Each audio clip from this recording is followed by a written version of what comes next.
The persistent ticking of the old wall clock echoed through Morgan's auto repair like a metronome counting down to extinction.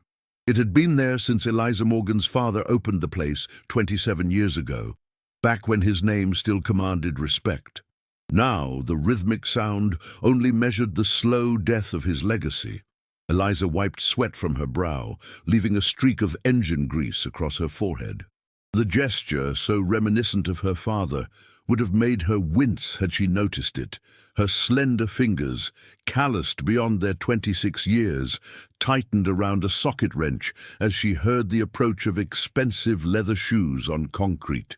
"I specifically requested that Thomas Morgan work on my car, not his apprentice." The voice carried that particular blend of entitlement and disdain that certain men cultivated alongside their investment portfolios. Eliza didn't bother looking up from the exposed engine of the sleek silver Aston Martin. She'd heard this complaint enough times to predict its cadence, its pauses, its poorly masked contempt. "Mr. Ross," I explained on the phone. "Yes, you said you were his daughter," the man interrupted, the ticking clock momentarily drowned out by his dismissive scoff.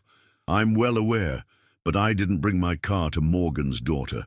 I brought it to Morgan's auto repair because, despite recent events, Thomas Morgan is still supposedly the best European engine specialist in 3 states.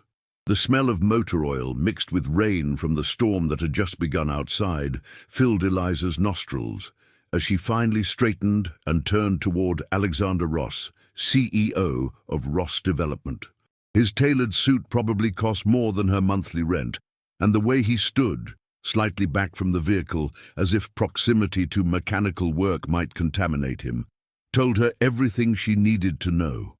"My father had a stroke 4 months ago, Mr. Ross," she said quietly, placing her wrench carefully on the tool cart. The metallic click against metal provided a counterpoint to the clock's ticking. "He can barely hold a spoon, let alone a torque wrench. I've been running this shop since I was 17, working alongside him for 9 years. I've personally serviced over 40 Aston Martins, including 3 DB11s with the exact AE31 engine variant that's in yours." The businessman's expression didn't change, but something in his eyes shifted, perhaps surprise that she knew the precise model designation, or irritation at being challenged. Either way, his next words were no less cutting. "Be that as it may, your father's reputation is what brought me here, not yours, especially given what happened with Senator Williams' car last year." The humiliation burned through Eliza like acid. There it was, the inevitable reference to the incident that had destroyed her father's standing in the community. A brake failure in a car he had supposedly serviced, resulting in a minor accident involving a state senator. The fact that the investigation had later revealed tampering after the car left their shop had done little to restore Thomas Morgan's reputation. By then, the damage was done. Whispers had become shouts, and Thomas's health had begun its rapid decline. "That case was dismissed," she said, her voice steady despite the way her chest tightened. The rain outside intensified, drumming against the metal roof of the garage. "The brake line was cut after it left our shop." "Me, so you claim," Alexander Ross replied with a thin smile that didn't reach his eyes. "In any case, I need this car ready for a meeting tomorrow. Can you handle that, or should I take it elsewhere?" The correct business decision would be to swallow her pride, accept his condescension, and take his money. The garage was 3 months behind on rent, and the medical bills for her father's care formed a mountain she couldn't see the top of. But something in his smug certainty that she would yield triggered a small rebellion. "Actually, Mr. Ross, I think you should take it elsewhere." She reached for a rag to wipe her hands, the scent of motor oil and rain growing stronger as the downpour increased. "I only work for clients who trust my expertise." The look of shock on his face was almost worth the lost income. Almost. "I don't think you understand who I am," he said after a moment, his voice dropping dangerously low. "I understand perfectly," Eliza replied, meeting his gaze directly. You're a man who judges books by their covers and mechanics by their gender. There are 3 other shops in town that might meet your exacting standards." For a brief moment, something like respect flickered across Alexander Ross's face before it hardened again. He reached into his pocket and withdrew his phone, presumably to call for a ride. But when he pressed the power button, nothing happened. "Dead battery," Eliza observed, allowing herself a small, wry smile. "Happens to the best of us." "I need to make a call," he said tersely. "Phone's by the office," she replied, gesturing toward the small glassed-in space at the back of the garage. As he stalked away, she turned back to his car, inhaling the comforting aroma of metal and oil that had been the backdrop to her entire life. The clock ticked on as rain pounded the roof. She shouldn't have refused his business. Her father would be disappointed, not in her standing up for herself, but in letting emotion overrule pragmatism. Thomas Morgan had always preached that pride was a luxury they couldn't afford. "Fix the car first, fix your feelings later," he'd say. With a sigh, Eliza opened the hood wider and peered at the engine again. It really was a beautiful machine, precision engineering at its finest. Her fingers traced the problem she'd already identified. A hairline crack in the intake manifold, nearly invisible unless you knew exactly where to look. Alexander Ross would never have found a mechanic who could spot it without tearing the whole system apart. Certainly not by tomorrow. The office door slammed, and she heard his footsteps approaching again. "No one is available to pick me up for at least an hour," he announced, sounding genuinely perplexed, as if the universe had never before had the audacity to inconvenience him. "The storm has flooded 3 major intersections." Eliza nodded, not particularly sympathetic to his plight. "The waiting area has magazines, coffee's fresh." "Look," he said, his tone shifting subtly. "Perhaps I was hasty. If you're confident you can fix the car by tomorrow, I'd appreciate your taking the job." It wasn't an apology. Men like him rarely offered those, but it was a concession. Eliza considered him for a moment, noting the tight set of his jaw, the barely concealed frustration in his eyes. He was handsome in that sharp, corporate way, probably around 38, with not a hair out of place, despite the humidity from the rain. Everything about him screamed control, from his perfectly knotted tie to his immaculate fingernails. "I already diagnosed the problem," she said finally. "Cracked intake manifold. I have the part in stock because another client with the same model had the same issue last month. I can have it done by 9 tomorrow morning." Relief washed over his features before he carefully composed them again. "That would be acceptable." As if on cue, a crash of thunder shook the building, making the lights flicker. In that brief moment of darkness, Alexander Ross's confident facade slipped, revealing something Eliza didn't expect. Vulnerability. "Take a seat, Mr. Ross," she said, softer now. "This will take a couple of hours." He nodded, then glanced around as if searching for somewhere to wait that wouldn't soil his suit. His gaze landed on a small wooden chair near her workbench, and after a moment's hesitation, he sat down stiffly. "Do you mind if I ask what was so important about tomorrow's meeting?" Eliza asked, as she began carefully disassembling the engine components to access the manifold. Alexander seemed surprised by the question, or perhaps by her interest. "Property acquisition," he answered after a pause. "A development project that could revitalize the downtown area." "You mean the old Jefferson Street district?" Eliza asked, her hands never stopping their methodical work. He raised an eyebrow. "You follow real estate development?"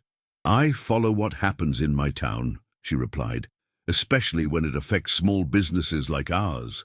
The conversation might have ended there, but another thunderclap rattled the windows, and this time the lights went out completely.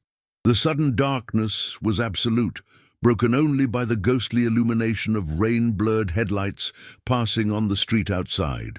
"Perfect," Alexander muttered. Eliza set down her tools carefully, the smell of motor oil and rain now joined by the metallic scent of an electrical short, Power outages are common here during storms. The backup generator should kick in soon. As if summoned by her words, emergency lights flickered on, casting the garage in a soft amber glow that reminded Eliza of the oil lamp her father used to read by during similar outages when she was a child. The warm, gentle light softened the harsh lines of the garage, and she couldn't help noticing the harsh lines of Alexander Ross's face as well. "Do you have any candles?" he asked, surprising her.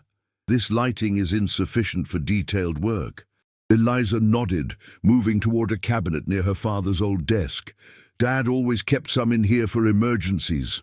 She pulled out a box containing several thick pillar candles and a tarnished silver lighter with a small cross etched into its side. It had been her grandfather's, a treasured family heirloom that her father had carried every day until his stroke. She lit 3 candles, placing them strategically around her work area. The dancing flames cast moving shadows across the garage, giving the tools and machinery an almost otherworldly appearance. The sweet scent of beeswax mingled with the persistent smell of motor oil and rain. "This was my father's," she said, holding up the lighter before placing it on the edge of her workbench. "He called it his light in dark places." Alexander eyed the object, his gaze lingering on the cross. "You're religious," he stated. "Not a question, but an observation." "Faith is important to me," Eliza replied simply, returning to the engine. "It helps me make sense of things that seem senseless." "Like your father's stroke? Or the senator's accusations?" His words could have been cutting, but his tone held genuine curiosity. Eliza's hands stilled for a moment. "Yes," she said finally, "like those things." Alexander fell silent, watching her work in the candlelight. The only sounds were the ticking of the old clock, the rain hammering on the roof, and the metallic clinks of her tools against the engine components.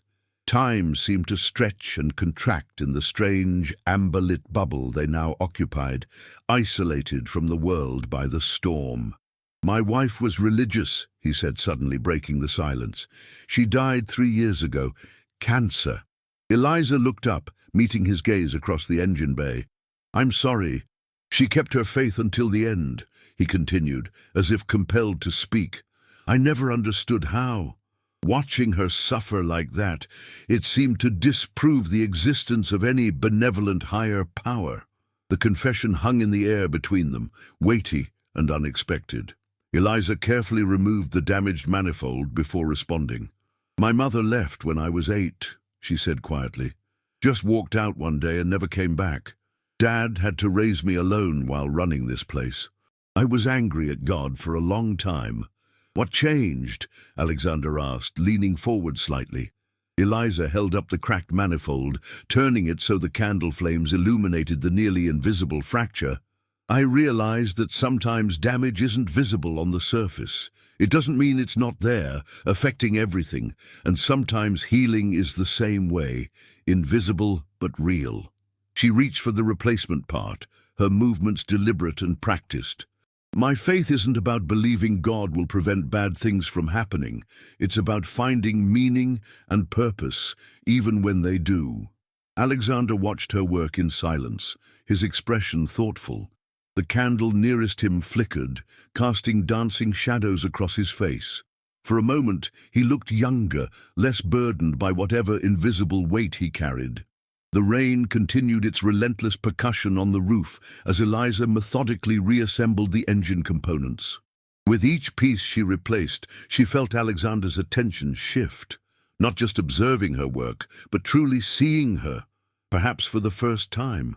The realization made her hands falter momentarily before she steadied them. "You really do know what you're doing," he said after a while, his voice carrying a note of genuine admiration. "I should hope so," Eliza replied with a small smile. "I practically grew up in this engine bay." The clock ticked on, marking the passage of time in the amber-lit garage.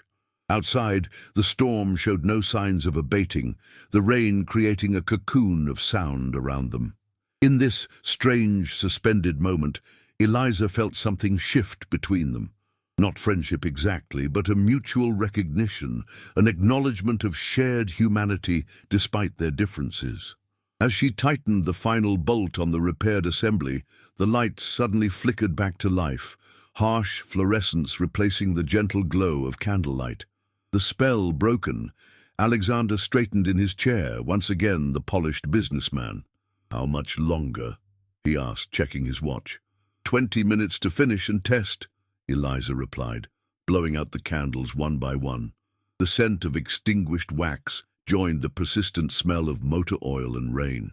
As she reached for the third candle, her hand brushed against her grandfather's lighter, knocking it to the floor with a metallic clatter. Alexander bent to retrieve it before she could, examining the silver surface with its etched cross before handing it back to her.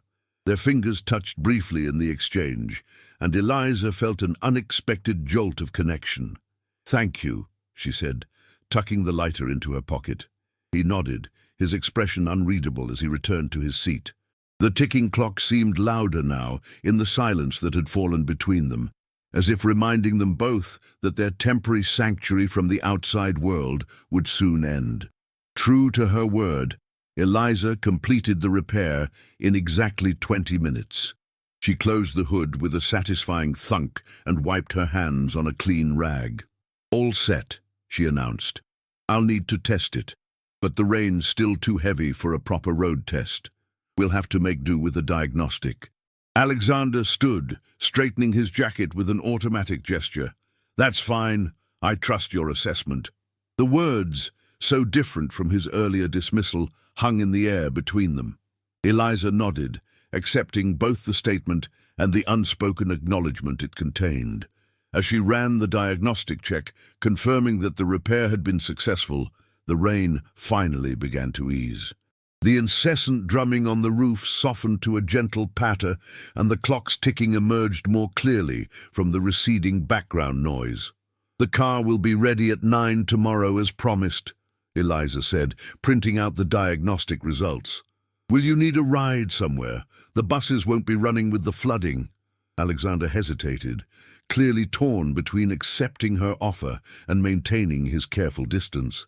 "If it's not too much trouble," he said finally. "The Grand Hotel downtown." "No trouble," Eliza replied, reaching for her keys. "My truck's out back." His expression when he saw her battered Ford pickup, its once red paint now faded to a dull rust color, with a dent in the passenger door and mud splattered along the wheel wells, was a study in barely concealed horror. But to his credit, he said nothing as he gingerly climbed into the passenger seat, careful to keep his expensive suit away from the dusty dashboard. The drive downtown was mostly silent, broken only by the rhythmic swish of the windshield wipers and the occasional direction from Eliza. The flooded streets forced them to take a circuitous route, past the very Jefferson Street district they had discussed earlier. "There," Alexander said suddenly, pointing to a row of boarded-up storefronts. "That's the area I'm acquiring. 15 properties total, all set for demolition once the permits come through." Eliza slowed the truck, peering through the rain-streaked windshield at the abandoned buildings. Despite their dilapidated state, there was a certain dignity to their weathered facades, a sense of history etched into their brick and mortar. "What will you build?" she asked. "Mixed-use development, luxury condos, high-end retail, office space." He spoke with practiced enthusiasm, the words flowing as if from a memorized pitch. "It will bring jobs, tax revenue, revitalization. And what happens to the people who used to live and work there?" The question slipped out before Eliza could stop it, her eyes still fixed on the empty buildings. Alexander turned to look at her, his expression guarded. "Progress requires change. The area has been declining for years." "My father's first shop was on that corner," Eliza said quietly, pointing to a small storefront with faded lettering still visible above the boarded windows. "Before he moved to our current location. I learned to change oil in that building when I was 10 years old." Something flickered in Alexander's eyes. Discomfort, perhaps, or the first stirrings of doubt. But before he could respond, A flash of movement caught their attention. A figure darted from one of the abandoned buildings, slipping in the rain-slick street before disappearing down an alley. "Someone's living in there," Eliza observed, slowing the truck further. "Squatters," Alexander said dismissively, though his tone lacked conviction. "The buildings aren't safe." "Neither are the streets in this weather," she countered, her fingers tightening on the steering wheel as the clock on her dashboard ticked past 6. The smell of rain and wet earth filtered through the truck's aging ventilation system, mingling with the ever-present scent of motor oil that clung to her clothes. They completed the rest of the journey in silence, each lost in their own thoughts. When they reached the Grand Hotel, a gleaming tower of glass and steel that seemed to mock the humble buildings they had just passed, Alexander reached for the door handle, then paused.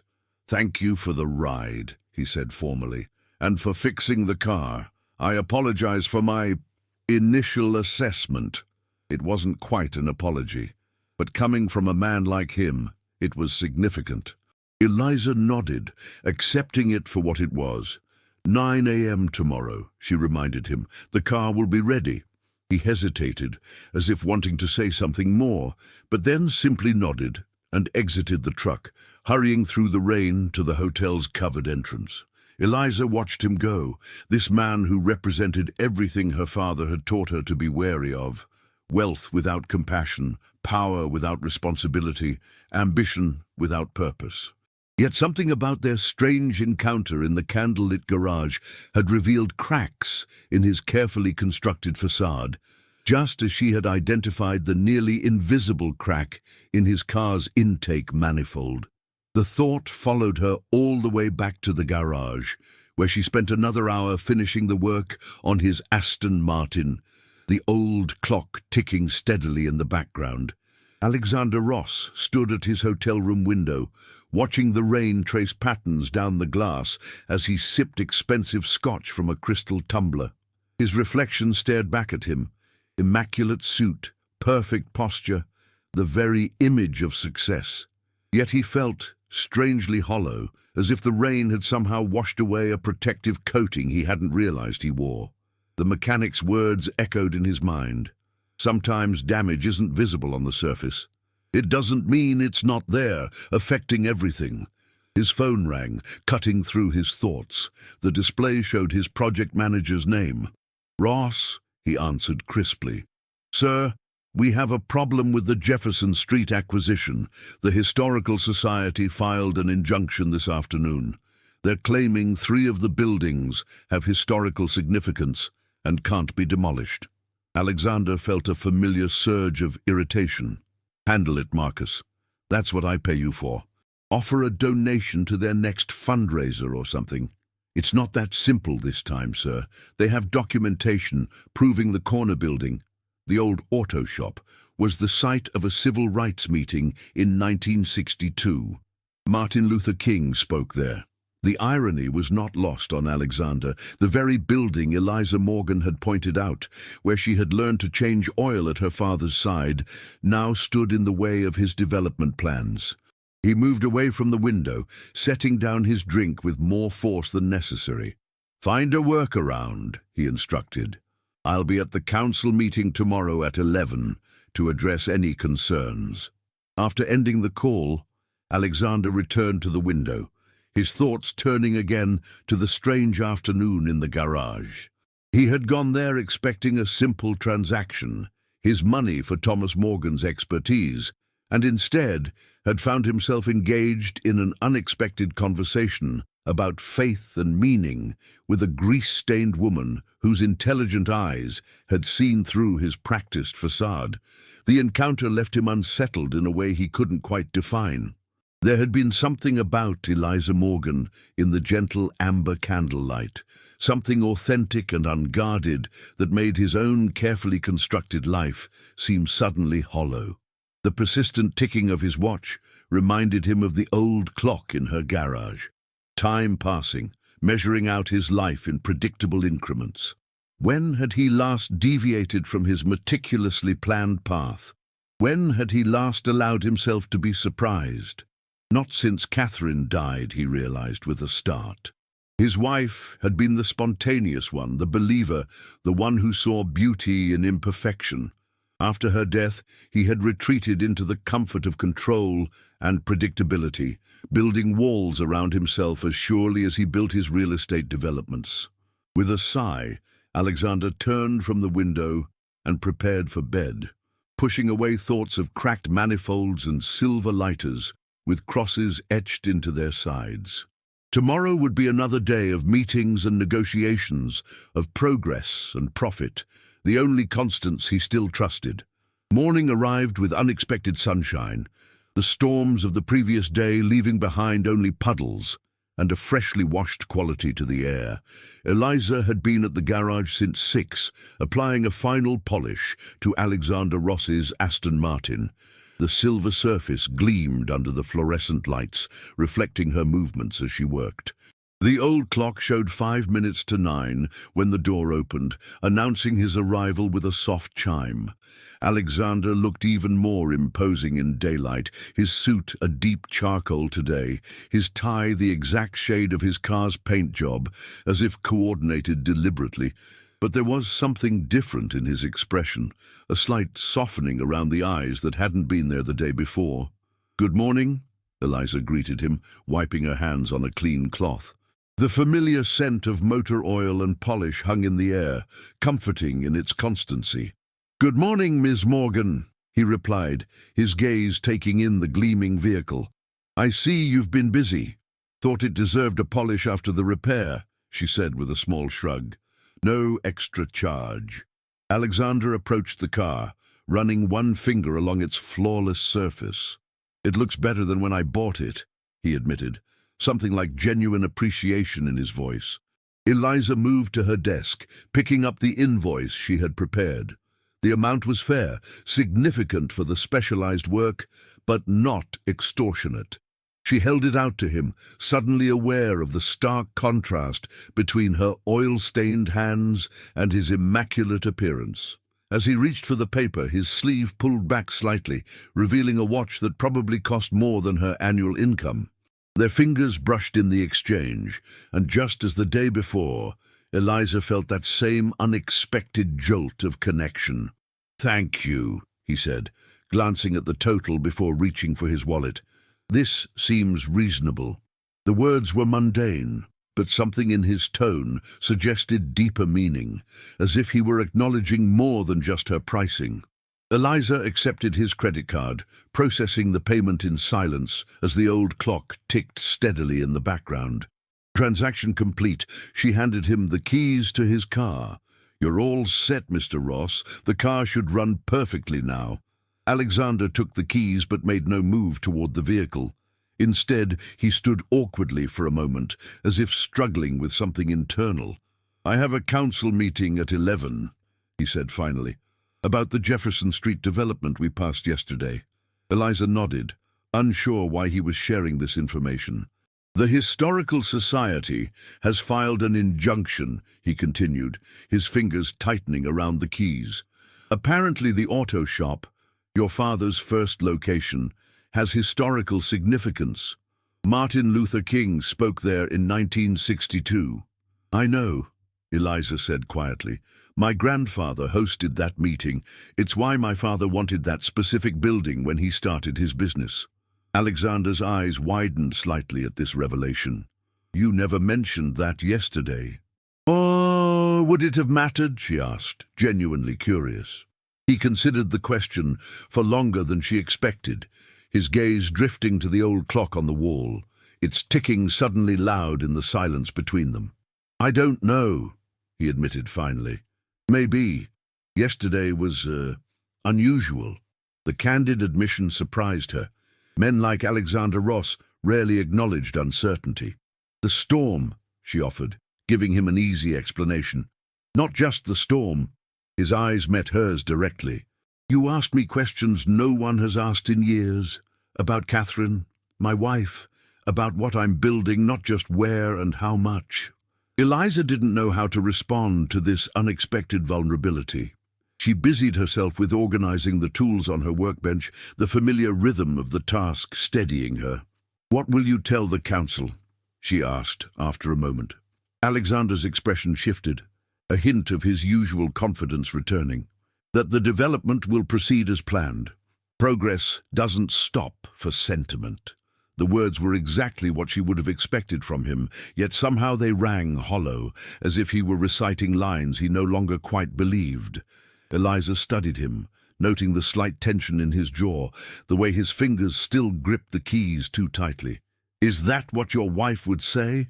The question was bold, perhaps too personal, but something about their strange connection made Eliza brave. Alexander flinched as if she'd struck him. For a moment, his carefully maintained facade cracked entirely, revealing a glimpse of raw grief beneath. Then, with visible effort, he composed himself. "Catherine would have fought me on this," he said softly. "She believed in preservation, in history, in community. We argued about it often." "And who won those arguments?" Eliza asked, gentler now. A ghost of a smile touched his lips. "She did. Always."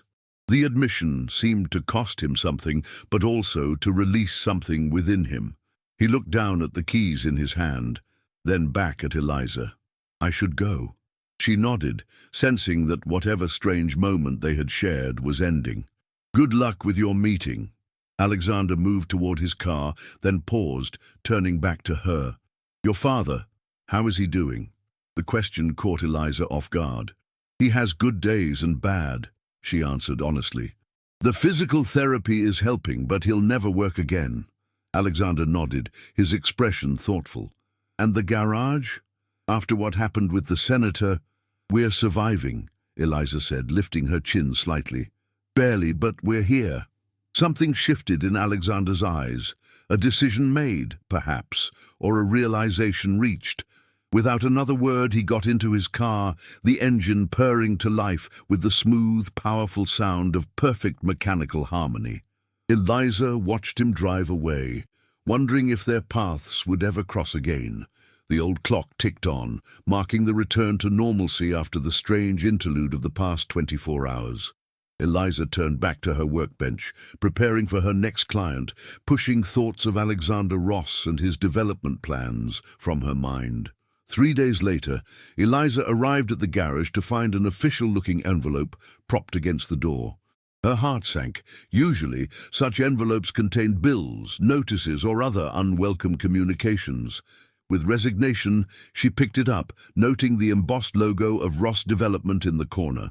Inside, she found a formal letter on heavy cream stationery. "Dear Ms. Morgan, following our recent interaction, I have made several decisions I believe may interest you. The Jefferson Street Development Project has been revised to preserve and restore the historic buildings, including your father's former auto shop. The revised plans include a technical training center to be established in that building, focused on automotive engineering and repair. I would like to offer Thomas Morgan, and by extension you, the opportunity to lend your name and expertise to this venture. The center would provide training to underprivileged youth interested in mechanical careers, with scholarships available for the most promising students. Additionally, I have spoken with Senator Williams regarding the incident last year. He has agreed to make a public statement acknowledging that the investigation cleared Morgan's auto repair of any wrongdoing. These decisions are not merely business calculations, though I believe they are sound ones. They represent what I believe Catherine would have wanted, what she would have fought for, and perhaps what I need as well.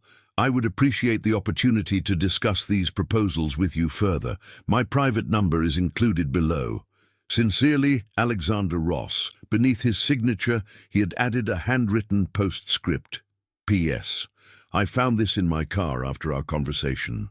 I believe it's yours. Tucked into the envelope behind the letter was her grandfather's silver lighter, the one she had dropped during their candlelit repair session. The cross etched into its side caught the morning light, gleaming with unexpected brilliance. Eliza stood motionless, the letter in one hand and the lighter in the other, as the implications of Alexander's words sank in. The persistent ticking of the old clock seemed to grow louder, marking a moment of profound change. The smell of motor oil and morning rain filled her nostrils as she carefully placed the lighter in her pocket and reached for her phone. 6 months later, the grand opening of the Morgan Technical Training Center drew a modest crowd to Jefferson Street.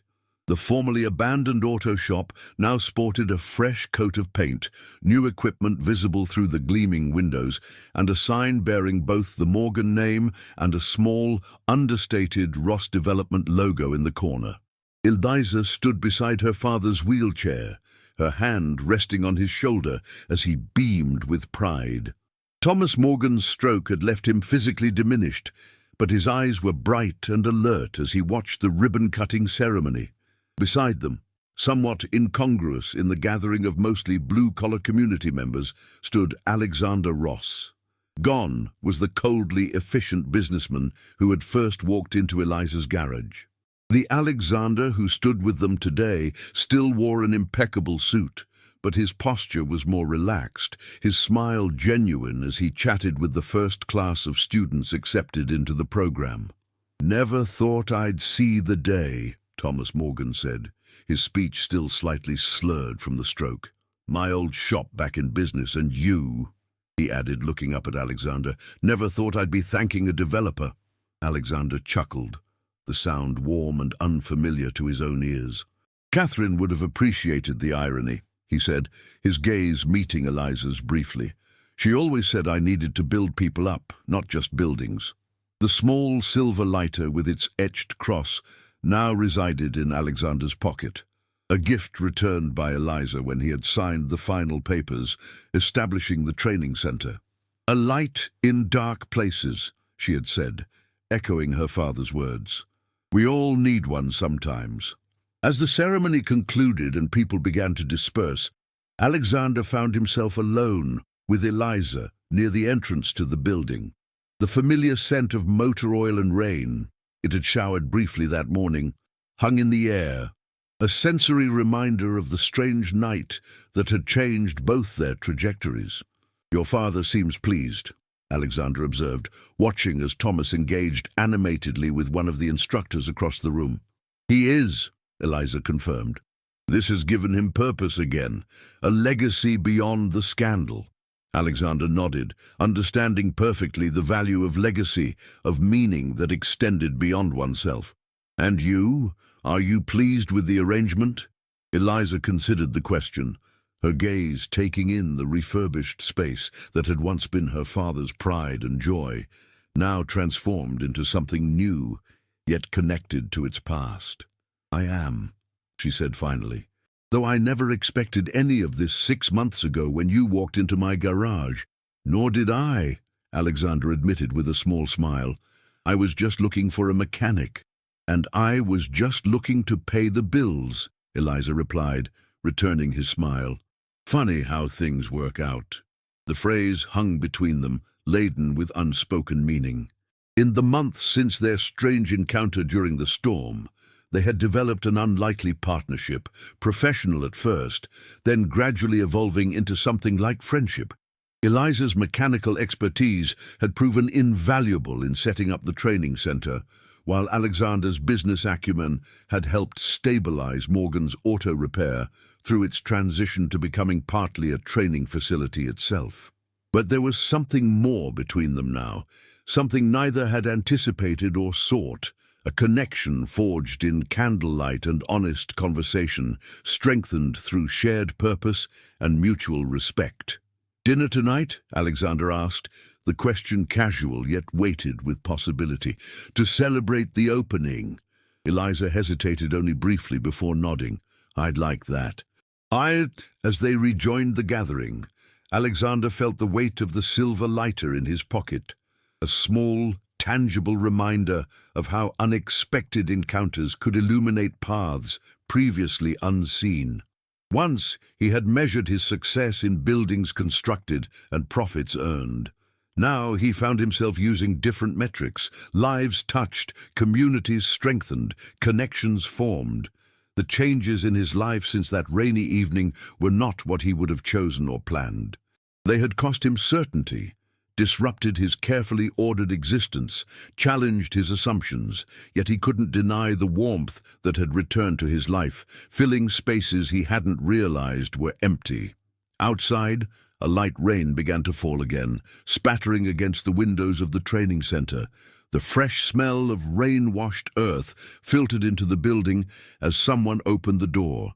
Alexander's hand moved instinctively to his pocket, fingers brushing against the silver lighter with its etched cross. A light in dark places indeed. The discredited mechanic's daughter had fixed more than his car that night. In her quiet way, with grease-stained hands and unwavering faith, she had offered him something he hadn't known he needed, not just repair, but restoration. And somewhere, Alexander thought with a certainty that would have surprised his former self, Catherine was smiling.